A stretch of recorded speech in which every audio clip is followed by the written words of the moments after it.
یہ سوال کیا السلام علیکم، وعلیکم السلام ورحمۃ اللہ۔ استاد محترم، غیر محرم سے منہ سے سلام کرنا کیسا ہے؟ ایک سوال پہلا یہ دیکھیے گا، جو غیر محرم خواتین ہو، راستے میں جاتے ہوئے مثلا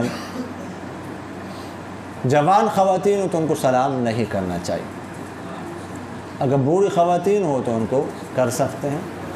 آپ صلی اللہ علیہ وسلم سے خواتین کو سلام کرنا ثابت ہے راستے میں، لیکن چونکہ آپ صلی اللہ علیہ وسلم کی حیثیت تو امت کے لیے اور تھی، کہ والد کی حیثیت میں تھے تو فقہا نے یہی لکھا ہوا ہے کہ مرد کو غیر محرم خواتین ہو تو جوان کو نہیں کرنا چاہیے، ہاں بوڑھی ہو تو جوان کو کریں گے تو آپ کہیں گے السلام علیکم، وہ ہنس کے کہیں گے وعلیکم السلام۔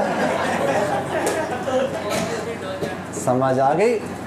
تو بات گل کتنے پہنچے گی، یہ پھر اس کو کنٹرول کرنا کیا ہوگا، مشکل ہو جائے۔ سمجھ آ گئی کہ نہیں آئی؟ اس لیے یہ